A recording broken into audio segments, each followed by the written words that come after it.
తాడిపత్రి రణరంగంగా మారింది. పట్టణంలో మరోసారి ఉద్రిక్త పరిస్థితులు ఏర్పడ్డాయి. తాడిపత్రి ఇరు వర్గాల మధ్య రాళ్ల దాడులు, కర్రలతో ఫైటింగ్తో తాడిపత్రి ఒక్కసారిగా హీటెక్కింది. కొందరు ఇళ్లకు నిప్పు పెట్టడమే కాదు, ఇళ్లలో ఉన్న వాహనాలు సైతం ధ్వంసం చేయడంతో పరిస్థితి రణరంగంగా మారింది. ఓ మాజీ ఎమ్మెల్యే పట్టణంలోకి ప్రవేశించరాదని ఆంక్షలు ఉన్నప్పటికీ ఆయన వచ్చారంటూ తెలుసుకున్న కొందరు వ్యక్తులు ఈ దారుణాలకు పాల్పడ్డట్టుగా పోలీసులు భావిస్తున్నారు. పోలీసులు చేరుకునే లోపే జరగాల్సిన నష్టం జరిగిపోయింది. పరస్పర దాడులతో తాడిపత్రి పట్టణం ఒక్కసారిగా రణరంగంగా మారిపోయింది. ఒక్కసారిగా ఉద్రిక్తంగా మారడంతో పోలీసు బలగాలు రంగంలోకి దిగాయి.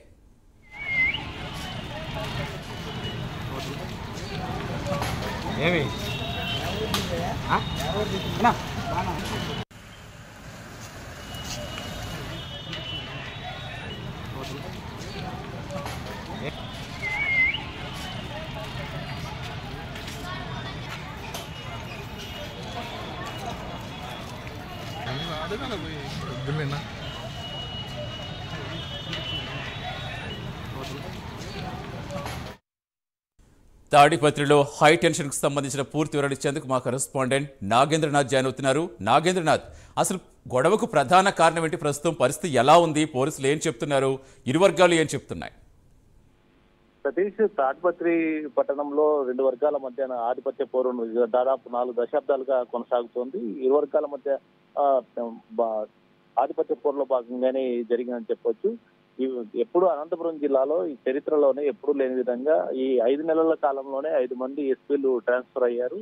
అన్పురాజన్ ట్రాన్స్ఫర్ అయ్యారు. అలాగే బద్దెన ఆయన ఈ తాడిపత్రి ఇష్యూ గురించి ఆయన సస్పెండ్ చేయడం జరిగింది గతంలో. అలాగే ఎన్నికల టైంలో గౌతమి శరణ్ ఎస్పీ గారు వచ్చారు. మరి ఆ తర్వాత మురళీకృష్ణ వచ్చారు. గత నిన్నగానే ఒక ఆయన జగదీష్ అని ఎస్పీ చార్జ్ తీసుకున్నారు. అంటే అనంతపురం జిల్లా చరిత్రలోనే ఎప్పుడూ జరగని విధంగా 5 మంది ఎస్పీలు ట్రాన్స్ఫర్ కావడం అందరికీ, రాజకీయ నాయకులకు కానీ, రాజకీయ విశ్లేషకులు కానీ చాలా మంది ఇదంతా అభిప్రాయపడుతున్నారు.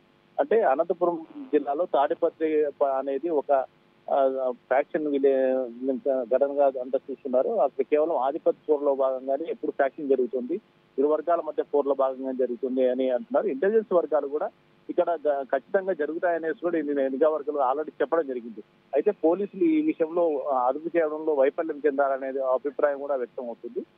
తాడిపత్రికి సంబంధించి స్టేట్ లెవెల్లోనే ఇప్పటికే పోలీసులు కూడా దీనిపైన అప్పుడే చర్చించడం కూడా జరిగింది. డీజీపీ స్థాయిలోనే తాడిపత్రికి సంబంధించిన ఇష్యూ పైన ప్రత్యేక నిఘా పెట్టానని కూడా చెప్పడం జరిగింది. నిఘా వర్గాలు కూడా దానిపైన పూర్తిగా చెప్పడం జరిగింది. ఈ తాడిపత్రి ఇష్యూ ఖచ్చితంగా జరుగుతుంది, ఎప్పటికైనా కూడా ఎవరికప్పుడు నిప్పులా ఉంటుంది. ఇది ఫ్యాక్షన్ సంబంధించిన పట్టణం కాబట్టి ఖచ్చితంగా తాడిపత్రి నియోజకవర్గంలో ఎప్పుడైనా ఏమైనా జరగచ్చు అనేసి నిఘా వర్గాలు కూడా చెప్పడం జరిగింది.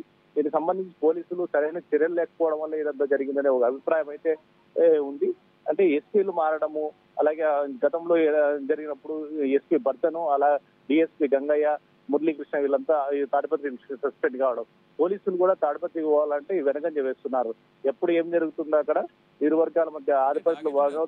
మీరు చెప్పినట్టుగా నిఘా వర్గాల హెచ్చరికలు ఒక వైపు ఉన్నా, మరోవైపు ఆ మాజీ ఎమ్మెల్యే పట్టణ ప్రవేశ ఆంక్షలు ఉన్నా, అంటే ఆయన ఎలా అనుమతించినట్టు, అంటే పోలీసులు అంతలా ఎలా చూస్తూ ఊరుకున్నారు అనుకోవాలి. ప్రధానంగా మనం చూసుకుంటే ఆల్రెడీ అక్కడ ఎలాంటి వాతావరణం ఉంటుంది మనకి ఎప్పుడు తెలిసి ఎంత ఉద్రిక్తంగా ఉంటుంది ఏదైనా ఇష్యూ జరిగితే. సో ఈ స్థాయి వరకు గొడవ పెరగడానికి గల కారణం అసలు ఏమనుకోవాలి? అంటే పోలీసులు ఏం చెప్తున్నారు దీనికి సంబంధించి?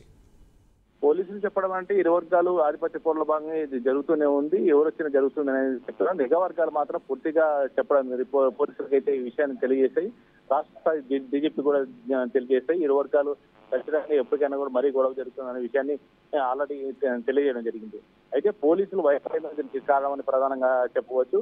అంటే ఒక వర్గాన్ని కాకపోయినా ఇంకో వర్గాలను అదుపులో పెట్టే ఆలోచన పోలీసులు చేయలేదనేసి ఇరు వర్గాలు వస్తున్నప్పటికీ ఈ వర్గం అధికారంలో ఏ పార్టీ ఉంటే వాళ్ళు పైకి అవుతుందని అంటున్నారు. కానీ ఇక్కడ ఆ పరిస్థితి లేదు. వాస్తవంగా ఇరు వర్గాలు తలపడుతున్నాయి. ఏ పార్టీ అధికారంలో ఉన్నా, ఎవరున్నా కూడా ఇరు వర్గాలు తలపడడం అయితే ఇక తాడిపత్రి ఇష్యూలో చూడవచ్చు. మనం ఇది ఫ్యాక్షన్ గానే మనం పరిగణించవచ్చు. ఇరు వర్గాలకి గత 4 దశాబ్దాలుగా ఆధిపత్య పోరులో భాగంగానే ఇక్కడ పూర్తిగా జరుగుతుంది. పోలీసులు కూడా దీనిపైన ప్రత్యేక నిఘా పెట్టాలన్నా కూడా చాలా మంది అసలు పోలీసులు తాడిపత్రిలోకి ఎంటర్ కావాలంటే పోలీసులే భయపడే పరిస్థితి ఏర్పడుతుంది. అంటే పోలీసులు అక్కడ చేయాలన్నా మనం బదిలీలో భాగంగా కూడా చాలా మంది తాడిపత్రికి ఎవరు కానీ వస్తామని చెప్పలేదు. తాడిపత్రి ఉన్నత అధికారులు తాడిపత్రి ఖచ్చితంగా వెళ్ళాలని కొంతమంది అధికారులను హుకుం చేసి జారీ చేసి పంపించినట్టు తెలుస్తుంది.